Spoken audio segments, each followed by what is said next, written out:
जय हिंद साथियों। आज मैं आपके सामने बायोलॉजी के कुछ इम्पॉर्टेंट क्वेश्चन लेकर आ रहा हूँ। ये सारे क्वेश्चंस ऑल एग्ज़ाम्स के लिए बहुत ही इम्पॉर्टेंट है। ठीक, तो चलिए स्टार्ट करता हूँ आज का ये वीडियो। पहला क्वेश्चन मेरे सामने है, एड्स एक प्रकार की बीमारी है। तो ऑप्शन क्या क्या दिया हुआ है, जीवाणु जनित, दूसरा विषाणु जनित, तीसरा कवकीय और चौथा हार्मोन से संबंधित। तो दोस्तों आप इसको ध्यान रखेंगे, जो एड्स होता है वो विषाणु जनित रोग होता है, यानी कि जो मेरा दूसरा आंसर है वो करेक्ट आंसर है। ठीक,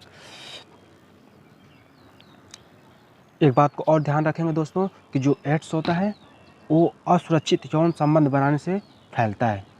तो चलिए नेक्स्ट में क्वेश्चन देखते हैं। ये रहा मेरे सामने नेक्स्ट क्वेश्चन, डिप्थीरिया संबंधित है। तो पहला है यकृत से, दूसरा रुधिर से, तीसरा गले से, चौथा प्लीहा से। दोस्तों आप इसको याद रखेंगे, आप इसको ध्यान रखेंगे, जो डिप्थीरिया है वो गले से संबंधित है, यानी कि जो मेरा 3 नंबर आंसर है वो करेक्ट आंसर है। ठीक, चलिए नेक्स्ट में क्वेश्चन देखते हैं।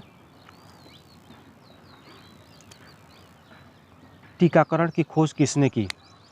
तो पहला ऑप्शन दिया है पाश्चर, दूसरा एडवर्ड जेनर, तीसरा रॉबर्ट कोच, चौथा रॉबर्ट हुक। तो दोस्तों आप ध्यान रखेंगे, टीकाकरण की खोज किसने किया था? तो एडवर्ड जेनर ने, यानी कि जो मेरा दूसरा आंसर है वो करेक्ट आंसर है। ठीक, चलिए नेक्स्ट में क्वेश्चन देखते हैं।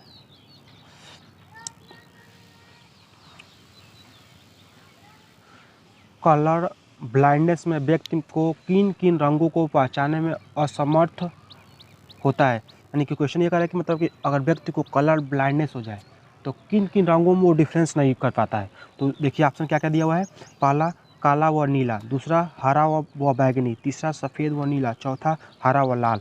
तो दोस्तों आप इसको ध्यान रखेंगे और ये क्वेश्चंस बहुत इंपॉर्टेंट है फॉर डिफेंस के लिए। ठीक, तो इसका ऑप्शन जो चौथा है वो मेरा करेक्ट आंसर है। ठीक, यानी 4 नंबर इसका जो आंसर है वो करेक्ट है। ठीक, आप इसको याद रखेंगे, जब किसी व्यक्ति को कलर ब्लाइंडनेस हो जाता है तो उसको हरा और लाल में कुछ डिफरेंस ही नहीं पता चलता है, तो आप इसको काफ़ी अच्छे से ध्यान रखेंगे। ठीक, तो चलिए नेक्स्ट में क्वेश्चन देखते हैं। निम्न में से किस रोग को टीकाकरण द्वारा नहीं रोका जा सकता?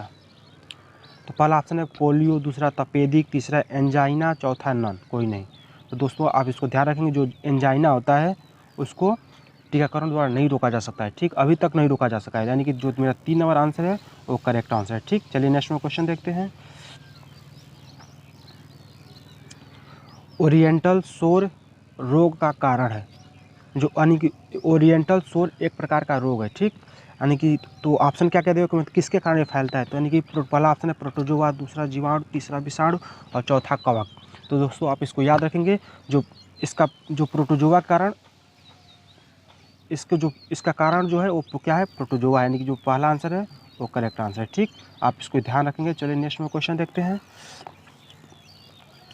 हमारे शरीर में प्रतिरोधी तंत्र इम्यूनो सिस्टम का समन किस बीमारी के द्वारा होता है? यानी कि जो क्वेश्चन बोल रहा है कि यानी कि जो हमारा इम्यूनो सिस्टम है, जो यानी कि जो हमारी इम्यूनिटी है, वो कौन सा ऐसा हमको रोग हो जाएगा कि वो डैमेज होने लगता है, यानी कि काफ़ी कमज़ोर पड़ने लगता है। तो ऑप्शन क्या क्या दिए हुए देखते हैं।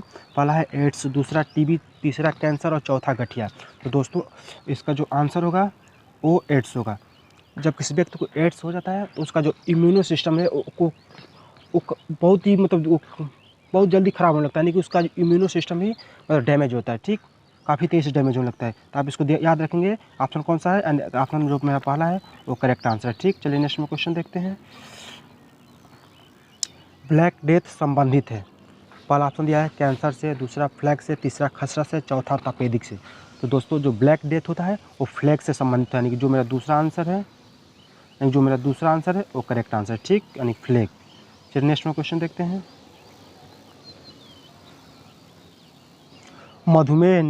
मधुमेह डायबिटीज़ निम्न की कमी के कारण होता है।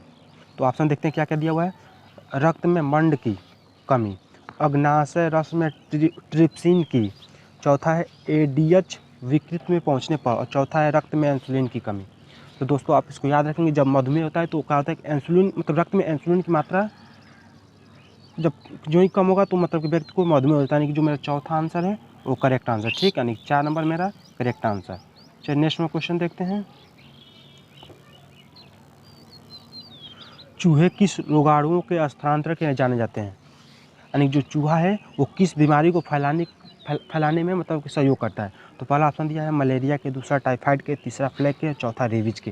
दोस्तों आप इसको याद रखेंगे, जो फ्लैग होता है, फ्लैग ठीक, वो चूहों के द्वारा फैलता है। यानी कि जो मेरा तीसरा आंसर है, तीसरा आंसर वो करेक्ट आंसर। ठीक, चलिए इसको आप ध्यान रखेंगे। चलिए नेक्स्ट में क्वेश्चन देखते हैं। रक्त के अध्ययन को क्या कहते हैं? तो ऑप्शन क्या क्या दिया है, कीटोमेलॉजी, दूसरा हीमेट्रोलॉजी, तीसरा है नन। दोस्तों आप याद रखेंगे, जो इसका दूसरा आंसर है वो करेक्ट आंसर। ठीक, यानी कि जो रक्त के अध्ययन को हीमेटोलॉजी बोलते हैं। ठीक, आप इसको याद रखेंगे।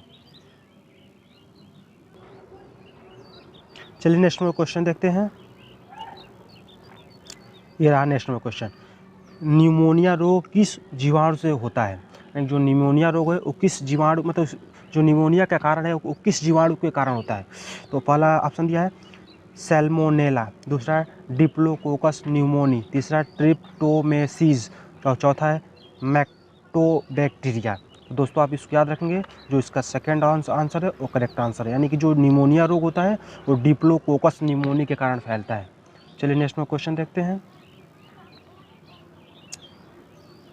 स्कैरिस किसके द्वारा स्थानांतरण होता है? यानी जो स्कैरिस एक टाइप का रोग है वो किसके द्वारा फैलता है? तो ऑप्शन पहला दिया है घरेलू मक्खी द्वारा, दूसरा संक्रमित भोजन तथा जल द्वारा, तीसरा मच्छर द्वारा, चौथा सीसी मच्छर द्वारा। दोस्तों आप इसको याद रखेंगे, जो स्कैरिस रोग होता है वो संक्रमित भोजन तथा जल द्वारा फैलता है। यानी कि जो मेरा दूसरा आंसर है वो करेक्ट आंसर है। ठीक, चलिए नेक्स्ट में क्वेश्चन देखते हैं। निम्न में से जलोढ़ रोग वाटर बोर्न डिजीज है, यानी कि इसमें जो चार ऑप्शन दिया हुआ है इसमें कौन सा ऐसा रोग हो जो जल के द्वारा फैलता है? ठीक, तो ऑप्शन पहला दिया है क्षय रोग, दूसरा हैजा, तीसरा मलेरिया और चौथा इन्फ्लुएंजा। तो दोस्तों आप इसको याद रखेंगे, जो जल के द्वारा जो रोग फैलता है वो हैजा होता है। यानी कि जो मेरा दूसरा आंसर है वो करेक्ट आंसर। ठीक, हैजा। चलिए नेक्स्ट में क्वेश्चन देखते हैं। एड्स का पूरा नाम। तो दोस्तों एड्स का पूरा नाम यहाँ पे ऑप्शन कोई नहीं दिया गया, लेकिन आप इसको याद रखेंगे एड्स का पूरा क्या नाम होता है? एड्स का पूरा नाम होता है एक्वायर्ड इम्यूनोडिफिशियेंसी सिंड्रोम। आप इसको याद रखेंगे। ठीक, तो एड्स का पूरा का नाम क्या होता है? Acquired immunodeficiency syndrome. इसको याद रखेंगे। चलिए नेक्स्ट में क्वेश्चन देखते हैं।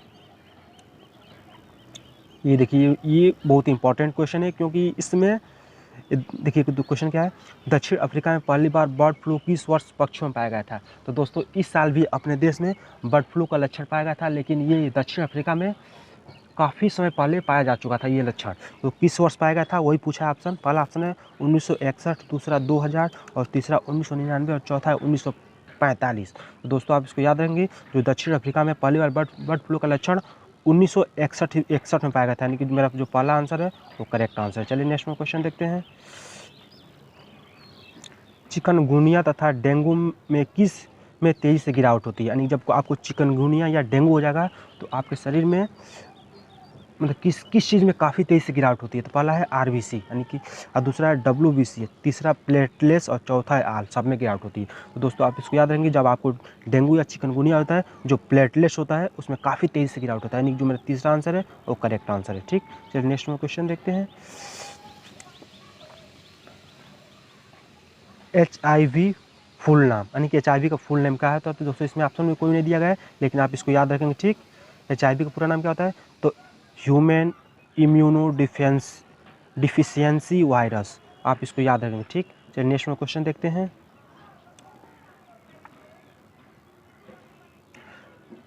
शरीर हेतु ऊर्जा का मुख्य स्रोत है। पहला ऑप्शन है वसा, दूसरा प्रोटीन, तीसरा लिपिड, चौथा कार्बोहाइड्रेट। तो देखिए दोस्तों, जो शरीर के ऊर्जा का मुख्य स्रोत होता है वो क्या होता है? क्या होता है?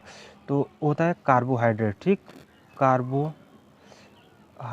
ठीक, यानी कि जो मेरा चौथा मेरा आंसर है वो करेक्ट आंसर। ठीक, कार्बोहाइड्रेट। चलिए नेक्स्ट में क्वेश्चन देखते हैं। निम्न में से कौन सी शर्करा मोनोसैकेराइड नहीं है? पहला है लैक्टोज, दूसरा है गैलेक्टोज, तीसरा ग्लूकोज और चौथा फ्रैक्टोज। दोस्तों आप इसको याद रखेंगे, जो इसका पहला आंसर क्या है? Correct answer. यानी कि जो मोनोसैकेराइड मतलब लैक्टोज नहीं होता है। ठीक, ये पॉलीसैकेराइड होता है, इसको आप याद रखेंगे। चलिए नेक्स्ट में क्वेश्चन देखते हैं। विटामिन शब्द प्रतिपादित किया था? तो पहला ऑप्शन क्या है, मतलब विटामिन शब्द पहली बार किसने मतलब कि नाम धरा था? तो लूनिन ने, दूसरा है फुंक ने, तीसरा है एडिसन ने, चौथा है दुर्मुंदनर ने। तो देखिए दोस्तों, आप इसको याद रखेंगे, जो विटामिन शब्द का प्रतिपादन किया था वो फुंक ने किया था, यानी कि जो मेरा दूसरा आंसर है वो करेक्ट आंसर है। ठीक, आप इसको याद रखेंगे। चलिए नेक्स्ट में क्वेश्चन देखते हैं। निम्न में से कौन सा रोग विटामिन ए की कमी से नहीं होता है? तो पहला ऑप्शन क्या दिया हुआ है, निक्टेलोपिया, दूसरा रतौंधी, तीसरा जीरोफ्थैल्मिया, चौथा रिकेट्स। तो देखिए दोस्तों, जो विटामिन ए की कमी से रिकेट्स नहीं होता है। ठीक, यानी जो मेरा चौथा ऑप्शन है वो करेक्ट आंसर। ठीक, निक्टेलोपिया, रतौंधी और जीरोफ्थैल्मिया विटामिन ए की कमी से होता है, लेकिन यहाँ पूछ रहा है नहीं होता है, तो मेरा ऑप्शन रिकेट्स होगा, क्योंकि रिकेट्स होता है वो विटामिन डी की कमी से होता है। जो रिकेट्स होता है वो विटामिन डी की कमी के कारण होता है, यानी कि मेरा ऑप्शन कौन सा है? आप मेरा ऑप्शन चौथा सही है। ठीक, रिकेट्स। चलिए नेक्स्ट में क्वेश्चन देखते हैं। संतरा प्रमुख स्रोत है, पहला कार्बोहाइड्रेट का, दूसरा वसा का, तीसरा प्रोटीन का, चौथा विटामिन सी का। तो संतरा, यानी कि जो आंसर होगा वो विटामिन सी होगा, क्योंकि विटामिन सी उसी चीज़ में मिलता है जो खट्टे होते हैं, यानी संतरा खट्टा होता है, यानी कि संतरा विटामिन सी का एक अच्छा स्रोत है। आप इसको याद रखेंगे। ठीक, यानी कि जो मेरा चौथा आंसर है वो करेक्ट आंसर है। ठीक, चलिए नेक्स्ट में क्वेश्चन देखते हैं।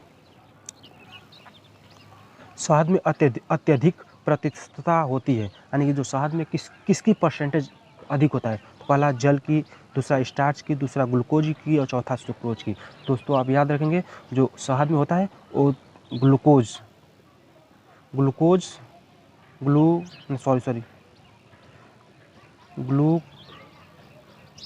ग्लूकोज काफ़ी अधिक मात्रा में पाया जाता है। ठीक, यानी कि जो मेरा तीसरा आंसर है वो करेक्ट आंसर, यानी कि ऑप्शन क्या होगा? ग्लूकोज। चलिए नेक्स्ट में क्वेश्चन देखते हैं। घेघा रोग किसकी कमी से होता है? तो पहला ऑप्शन दिया है कैल्शियम की, दूसरा आयोडीन की, तीसरा फ्लोरीन की, चौथा फास्फोरस की। दोस्तों जो घेघा रोग होता है वो विटामिन बोले, वो आयोडीन की कमी से होता है, यानी कि जो मेरा दूसरा आंसर है वो करेक्ट आंसर। ठीक, घेघा रोग किसकी कमी से होता है? तो आयोडीन की कमी से होता है। चलिए नेक्स्ट में क्वेश्चन देखते हैं।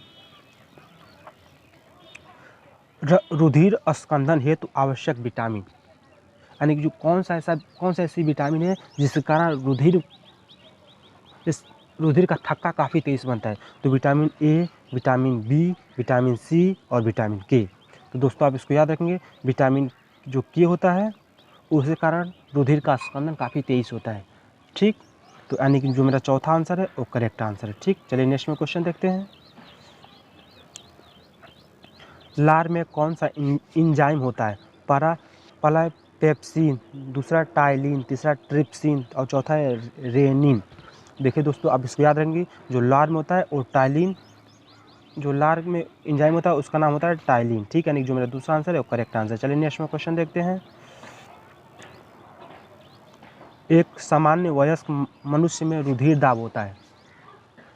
तो पहला ऑप्शन दिया है 80 120 mmHg, दूसरा 120 80 mmHg, तीसरा होता है 150 90 mmHg, चौथा है 90 150 mmHg। दोस्तों इस क्रम को आप याद रखेंगे, यानी जो ऑप्शन मेरा दूसरा है वो करेक्ट आंसर। ठीक, यानी कि मेरा दूसरा आंसर क्या है? Correct answer. ठीक, यानी कि आप इसको याद रखेंगे, 120 80 mmHg होता है, यानी कि जो मेरा दूसरा आंसर है वो करेक्ट आंसर। ठीक, आप इसको याद रखेंगे, मतलब काफ़ी कन्फ्यूजन टाइप के 80 120 20 180, यानी कि आप इसको याद रखेंगे 80 120 mmHg ये रुधिर दाब होता है वयस्क मनुष्य का। ठीक, आप इसको याद रखेंगे। रुधिर दाब मापा जाता है, मतलब रुधिर दाब जो मापा जाता है उसका क्या नाम है, इसका कहने का मतलब है। तो पहला है हीमोग्लोबिनोमीटर, दूसरा है स्टेथोस्कोप द्वारा, दूसरा है इस स्फिग्नोमैनोमीटर और चौथा है नन। दोस्तों आप इसको याद रखेंगे, जो मेरा तीसरा आंसर है स्फिग्नोमैनोमीटर, ये मेरा रुधिर दाब इसी के द्वारा मापा जाता है, यानी कि मेरा जो तीसरा आंसर है वो करेक्ट आंसर है। चलिए नेक्स्ट में क्वेश्चन देखते हैं। मनुष्य के हृदय के किस भाग में अशुद्धि रक्त होता है? यानी कि मनुष्य के हृदय में जो अशुद्ध रक्त होता है वो किस भाग में होता रहता है? तो उसका तो ऑप्शन पहला दिया है दाएं भाग में, दूसरा बाएं भाग में, तीसरा नीलयों में और चौथा दोनों अलिंदों में। तो दोस्तों आप इसको याद रखेंगे, जो इसका ऑप्शन पहला है वो करेक्ट आंसर। ठीक, यानी कि जो मनुष्य में अशुद्ध रक्त होता है वो हृदय के दाहिने भाग में होता है। ठीक, आप इसको याद रखेंगे। दोस्तों, अगर ये वीडियो आपको अच्छा लगा हो तो आप इस वीडियो को लाइक कर सकते हैं, शेयर कर सकते हैं और मेरे चैनल को सब्सक्राइब करते हैं सकते हैं। और मैं आपके सामने इसी तरह के वीडियो लाता रहूँगा जो जो जितने भी डिफेंस एग्ज़ाम्स हैं, मतलब किसी भी टाइप के एग्ज़ाम्स के लिए बहुत ही इंपॉर्टेंट क्वेश्चन सारे होंगे जो मैं लाऊँगा। तो कृपया आप मेरे चैनल को सब्सक्राइब करें और मुझे सपोर्ट करें। जय हिंद, जय भारत। मैं मिलता हूँ आपसे अगले वीडियो में।